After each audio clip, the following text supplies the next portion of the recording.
Dalam Bapa dan Putra dan Roh Kudus. Amin. Allah Bapa di surga, kami ucap syukur dan terima kasih kami boleh merasakan dan mengalami rahmat-Mu, di mana rahmat-Mu lah yang membuat amazing grace, yang membuat kami diselamatkan. Amazing grace adalah Yesus, Sang Juru Selamat, Sang Penebus yang berasal dari atas, dari Allah, dari surga, turun ke dunia dan menyelamatkan kami. Apa yang tidak mungkin menjadi mungkin. Terima kasih Bapa. Semoga hati kami semakin dikuatkan untuk menerima Sang Kristus Juru Selamat sebagai penebus dan sebagai Tuhan. Terpujilah nama-Mu kini dan sepanjang segala masa. Amin. Para saudara, hidup kita adalah mujizat. Hidup kita adalah rahmat. Hidup kita adalah kejutan-kejutan. Hidup kita adalah kemakuasaan Allah. Sejujurnya kalau kita bisa melihat pengalaman dari Yohanes Pembaptis, pengalaman dari Elizabeth, pengalaman dari Zakaria, pengalaman dari Yosef, pengalaman dari Bunda Maria, itu semua adalah pengalaman-pengalaman yang mengejutkan, yang karya Tuhan yang tak terkirakan dalam pikiran manusia. Kemahakuasaan Allah, ya, keagungan dan kemuliaan Allah yang begitu besar, yang di luar nalar akal manusia biasa. Itulah karya Tuhan, itulah karya keselamatan. Karena itulah maka di dalam setiap kali kita merayakan Natal, kita diajak untuk melihat keagungan Tuhan yang begitu besar. Keagungan Allah yang begitu besar mau menyelamatkan, menebus kita manusia yang berdosa, yang rapuh dan lemah ini.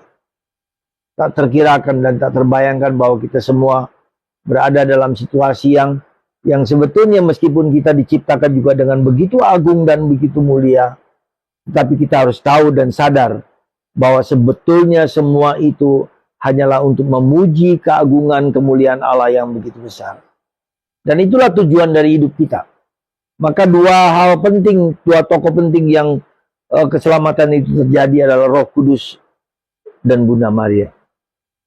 Jadi rencana Allah lewat malaikat, dikatakan lewat malaikat, dan kemudian Tuhan ingin supaya apa? Supaya keselamatan terjadi, Sang Sabda menjadi manusia dengan mengutus bukan hanya malaikat, mengutus Roh Kudus untuk turun ke dalam hati Bunda Maria, dalam rahim Bunda Maria.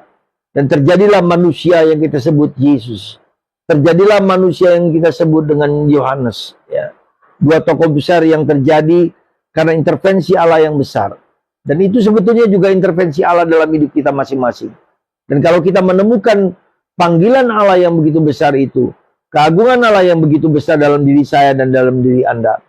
Dari pagi saya berkhotbah tentang bagaimana Tuhan bertindak, intervensi Allah. Ada beberapa anak, ada 4 anak yang menyatakan bahwa mereka dilahirkan dengan cara yang menakjubkan. Ya, ada seorang anak bercerita ketika dilahirkan perut anak itu besar dan tubuhnya kecil. Ada seorang anak yang sudah mati tapi hidup kembali, ya, dilahirkan kembali. Ada seorang anak yang dilahirkan di jalan, ya, sehingga disebut dalam namanya menjadi dahlan, yang artinya lahir di jalan ketika belum sampai di rumah sakit anak itu sudah lahir. Ada seorang anak yang dilahirkan dengan kaki yang lebih besar. Ada seorang anak yang lahir dengan tangan yang tidak bisa digerakkan. Ini semua mujizat-mujizat Tuhan yang tak terkirakan. Mengapa terjadi demikian? Tentu ada proses alami yang terjadi, tetapi semua dikembalikan, diperbaiki oleh Allah. Mungkin Anda juga bisa melihat dalam hidup Anda masing-masing bagaimana Tuhan berperanan dalam diriku sendiri, ya, dalam diri kita masing-masing. Pasti ada sesuatu mujizat yang terjadi dan itu menjadi bahan renungan, bahan refleksi kita. Itu yang pertama. Yang kedua, saya bisa melihat bahwa kenapa Tuhan kalau kita mengikuti ambisi-ambisi kita kecil, menjadi dokter, menjadi tentara, menjadi siapa saja. Tapi ketika saya mengikuti kehendak Allah, gift of God, maka itu menjadi besar. Ya, bukan hanya untuk diri saya sendiri. Kalau Anda menjadi dokter, untuk beberapa orang, dan untuk istri Anda, untuk suami Anda. Ya. Tapi ketika kita mengikuti kehendak Allah, ya, call of God, itu pasti untuk sesuatu yang jauh lebih besar. Natus es magis. Kita dilahirkan untuk sesuatu yang lebih besar. Maka kita mencoba Cobalah Anda melihat ya karya Tuhan di dalam diri Anda. Apa yang Tuhan kehendaki pasti untuk sesuatu yang besar, bukan untuk diri Anda sendiri.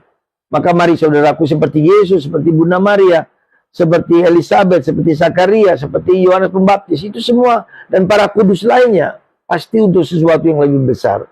Anda, mari kita semua carilah apa yang Tuhan kehendaki, kehendak Tuhan dalam diri kita untuk sesuatu yang lebih besar.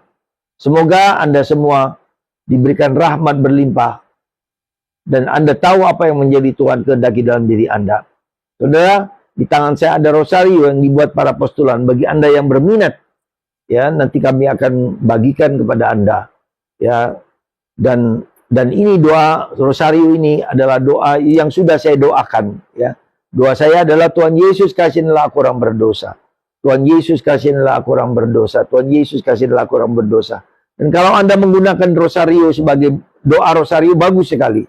Tetapi ketika Anda tidak dapat atau tidak mampu berdoa rosario karena mungkin terlalu lama, ya, doalah singkat ini. Tuhan Yesus kasihilah aku orang berdosa. Dengan Tuhan Yesus kasihilah aku orang berdosa, lama-lama ini akan membimbing Anda kepada Kristus. Dan ini doa yang singkat, doa Yesus ini yang sudah ratusan tahun dilakukan oleh para rahib. Sekarang kita bisa pakai ini sehingga hati kita dikuasai oleh Yesus Kristus, Sang Juru Selamat. Rosario apapun Anda punya, pakailah ini. Tuhan Yesus setiap hari sekali pagi, malam sekali. Tuhan Yesus kasihilah aku orang berdosa. Tuhan Yesus kasihilah aku orang berdosa. Tuhan Yesus kasihilah aku orang berdosa. Tuhan Yesus kasihilah aku orang berdosa. Yakin saudara, Anda akan dibimbing oleh Sang Juru Selamat. Dan dosa-dosa kita akan dihapus. Karena doa yang singkat, padat, dan sangat bermakna ini. Dan doa Yesus inilah, in the name of Jesus, Yesus akan berdoa, akan menyelamatkan kita. Berkat Tuhan atas Anda semua, dalam nama Bapa dan Putra dan Roh Kudus. Amin.